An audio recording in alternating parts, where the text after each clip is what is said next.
সারা দেশে একযোগে চালু হলো সম্পত্তি ভাগ বন্টনের নতুন আইন। বাংলাদেশ উত্তরাধিকার সূত্রে পাওয়া ও যৌথ মালিকানাধীন জমি নিয়ে দীর্ঘদিন ধরে বিরোধ ও জটিলতা চলে আসছে। এসব সমস্যার সমাধানে ২০২৫ সাল থেকে সরকার একযোগে জমি বন্টনের নতুন নিয়ম চালু করেছে।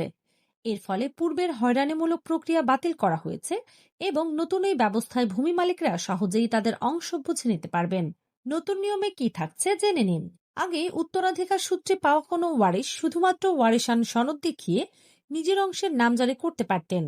এতে তিনি প্রায় জমির সবচেয়ে মূল্যবান বা সুবিধাজনক অংশ নিজের নামে করে নিতেন এবং পরে সেটি বিক্রয় করতেন। এতে অন্যান্য ওয়ারিশ বঞ্চিত হতেন এবং জটিল মামলা মোকদ্দমা সৃষ্টি হতো।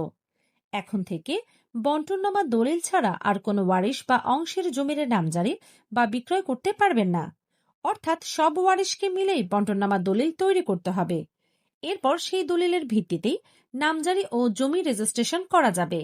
বিকল্প ব্যবস্থা: তবে যদি সব ওয়ারিশ একসাথে সম্মিলিতভাবে যৌথ খতিয়ান তৈরি করে নামজারি করতে চান, সেক্ষেত্রে তারা SLR এর কাছে আবেদন করতে পারবেন।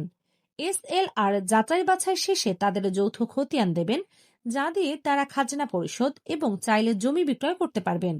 কিন্তু যৌথ খতিয়ানে জমি বিক্রয় করতে হলে সব ওয়ারিশকেই একসাথে বিক্রয় প্রক্রিয়া অংশ নিতে হবে। আইনি পরামর্শ বা তথ্য জানতে আমাদের ফলো করুন।